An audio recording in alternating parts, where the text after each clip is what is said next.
Merci de rester avec nous pour cette séquence. On va parler 5G industriel ou 5G privé. Pour évoquer ce sujet, j'ai avec moi Philippe Herbert, vous êtes Bonjour. président de la mission 5G, et Sylvain Gras, vous êtes ambassadeur industrie et 5G pour Global Industries. La 5G industrielle ou privée, appelons-la comme on veut, pour qui, pour quoi faire? On va essayer de répondre à ces questions pendant 2 séquences qui vont durer 40 minutes. Ce matin, le ministre Roland Lescure était là pour parler 5G. Il a rappelé cette phrase d'un élu qui disait « La 5G, ça va nous servir à regarder du porno dans les ascenseurs ». C'était une phrase de 2000. Qu'est-ce qui a changé depuis la séquence précédente, Sylvain, Philippe, pardon, on parlait énergie. Et en coulisses, vous me disiez, c'est génial que les 2 sujets se suivent parce que la 5G et l'énergie, c'est lié. Oui, parce que on va essayer de partager avec vous. La 5G, c'était fait pour les industriels, par les industriels. C'est un standard de connectivité. Et par exemple, dans l'énergie, ce que l'on voit sur les installations qui sont en train de se déployer, c'est qu'on est à moins 25% de consommation énergétique par rapport à un déploiement aussi similaire en Wi-Fi, par exemple. Mais on pourrait prendre d'autres exemples. On voit que cet après-midi, vous allez parler également un peu décarbonation, vous allez parler un peu process industriel. Dans tous ces éléments, comme ça vient juste d'être dit, c'est la donnée qui va faire le lien entre tout ça. Et pour que la donnée, elle circule, il faut un système nerveux, il faut une infrastructure. Et c'est là où intervient la 5G. Parce que la 5G, en tant que technologie, oui, elle apporte une fluidité, elle apporte une sécurité, elle apporte une adaptabilité, elle apporte du temps réel. Mais pour l'industriel, et la façon dont ça a été construit, c'était pour surtout apporter dans le process industriel un certain nombre de nouveautés, un certain nombre de capacités, d'adaptabilité, de flexibilité. Et on voit bien, par exemple, pour moi, l'exemple le plus frappant, c'est une ligne de production qui, dans la plupart des industries, c'est quelque chose de fixe. Si on lui met un réseau 5G, elle devient flexible, puisqu'on peut bouger les robots autour des machines autour des robots et les gens à l'intérieur.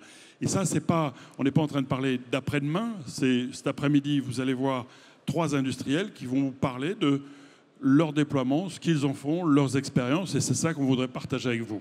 C'est la séquence qui suit juste. Sylvain, vous êtes un spécialiste des cas d'usage de la 5G. Les cas d'usage les plus marquants ou les plus répandus aujourd'hui dans les industries?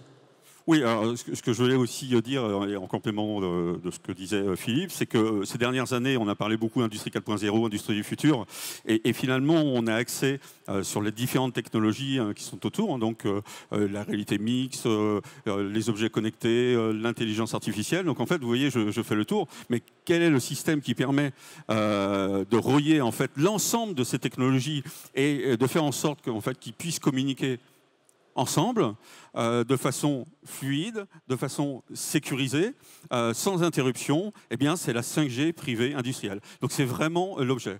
Concernant les cas d'usage, et je peux en revenir après, je peux vous donner certains effectivement cas concrets. Tout d'abord en termes de sécurité. Sur un site industriel, 2000, 10 000 ou beaucoup plus, la sécurité des hommes, c'est vraiment ce qui est extrêmement important, notamment dans les zones qui sont sensibles. On va recevoir tout à l'heure David de ArcelorMittal. Et le fait d'avoir des hommes connectés à tout endroit, je dirais, d'un site pour pouvoir au moins alerter en cas de dysfonctionnement, c'est déjà un atout qui est extrêmement important. Ça n'a pas de valeur clairement chiffrée, je peux vous dire, mais c'est en tout cas un des usages. Ensuite, on parlait tout simplement aussi de la réalité mixte. Pendant longtemps, moi j'ai développé des applications en réalité augmentée, beaucoup de difficultés, parce qu'il y avait des temps de latence qui étaient extrêmement importants. Les fonctions Remote Expert, finalement, si vous avez de la latence, ça ne peut pas fonctionner. Avec la 5G privée, oui, c'est le cas. Vous vouliez réagir avant? Non, je veux dire, si vous voulez en savoir plus, il y a un village 5G justement où on essaie pour la première fois dans Global Industries de vous donner accès à tout cela, de rencontrer les gens qui sont en train de participer à cet écosystème, qui fournissent des solutions, qui fournissent des bouts de nouveautés dans le processus industriel. Et je vous invite à y aller, le village 5G dans le Hall 5. On le répétera tout au long de cette séquence. Avant peut-être de parler du 5G, Philippe, je voulais revenir avec avec vous sur la mission 5G. Elle a débuté en 2021. Oui. Mais 2 questions, c'est pourquoi l'État a décidé de s'occuper de ça à un moment, ou en tout cas à regarder ça. Et puis entre 2021 et aujourd'hui, qu'est-ce qui a changé? Alors, la première partie de la question, c'est aujourd'hui, on vient de parler d'infrastructure, la 5G, c'est en train de s'inscrire au même niveau que le déploiement de la fibre, les autoroutes et autres. Et c'était important de donner une impulsion. Le sujet, c'était plus impulsion. Donc, dans la première partie de ma mission, c'était faire un rapport en auditionnant une 60aine d'industriels français, de voir qu'est-ce qui pouvait les faire bouger et accélérer. On a fait un rapport, on a commis un rapport avec 17 plans d'action et des tas d'actions en cours. Et dans la deuxième partie, le ministre m'a demandé de les implanter, ce qui me semble une bonne idée. Donc, je travaille avec des industriels. Mais pour répondre à votre question, ce qui a changé, c'est qu'aujourd'hui, on a une trentaine de plateformes d'expérimentation 5G où vous, industriels, vous, curieux, vous pouvez aller voir ce qui se passe, s'informer, partager, et peut-être d'ailleurs faire un petit bout du chemin en disant moi, je voudrais construire mon projet autour de cela dans ces endroits. Et il y a notamment les campus Fab Lab 5G à Rennes ou à Cluses, mais pas que. Et de nouveau, vous verrez sur le village 5G si vous voulez en savoir plus. Et donc la dynamique, c'est partager le plus possible pour que les gens aillent de plus en plus vite, s'approprient les expériences et les cas d'usage qui ont déjà eu lieu, puisqu'on a un catalogue des cas d'usage qui est en train de sortir, on a un thésaurus des projets qui s'en font, et on a un Tour de France des plateformes d'expérimentation. Et là, c'est pour amener partout en France des exemples où les gens peuvent voir, toucher et s'approprier. Sylvain, amener ces industriels la possibilité de toucher la 5G, ça vise en priorité les grands groupes, les PME, les PMI, les ETI? Alors, tout d'abord, c'est vrai que les premiers déploiements étaient plutôt sur des des grosses sociétés, et il y a eu également une ETI que vous allez voir tout à l'heure, parce que c'est peut-être aussi plus facile pour eux, et puis ils peuvent le réaliser sur un bout de chaîne. Mais entre-temps, il y a l'écosystème 5G, je parle technologie, qui s'est quand même développé, notamment au niveau des devices, et même des solutions de cœur de réseau, puisqu'aujourd'hui, il existe en fait des fournisseurs, des offreurs de 5G qui réalisent en fait des solutions plus petites pour des sites de 1000 m², je dirais maximum, avec une implantation en tout cas qui est moins compliqué que ce qui a été. Il faut bien comprendre quand même le process pour être accompagné, pour réussir en fait son implantation 5G. C'est quand même du conseil, c'est de l'accompagnement, c'est avoir accès à toutes ces informations qui sont les bons offreurs. Il ne faut pas se lancer tout seul. Alors, vous essayez. Non, mais quand il y en a qui ont essayé. Il y en a qui ont essayé.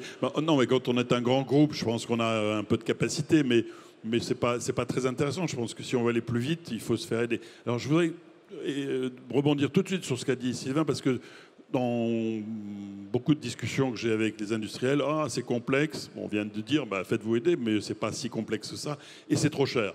Alors aujourd'hui, justement, avec ce que disait Sylvain, on a une gradation de toutes les offres et on peut démarrer un réseau pour un hall comme ceci à quelques milliers d'euros par an moins. C'est souvent un investissement de quelques dizaines, voire certaines milliers, mais on n'est pas en train de parler de millions. Et surtout, il ne faut jamais oublier, quand vous avez déployé votre réseau, vous l'avez déployé une fois pour toutes. C'est-à-dire, si vous bougez, il n'y a pas besoin de recabler, vous n'avez pas besoin de remettre des Wi-Fi, vous n'avez pas besoin d'ajouter. Le réseau, il existe. C'est aussi un élément favorable à la décarbonation. Ce matin, je cite à nouveau Roland Lescure, mais ce matin, Roland Lescure disait que la réindustrialisation serait verte, digitale et 5G, ou ne serait pas. J'imagine que vous êtes d'accord avec ça, mais ma question, en fait, c'est aujourd'hui, dans cette phase de réindustrialisation, comment on accélère la 5G?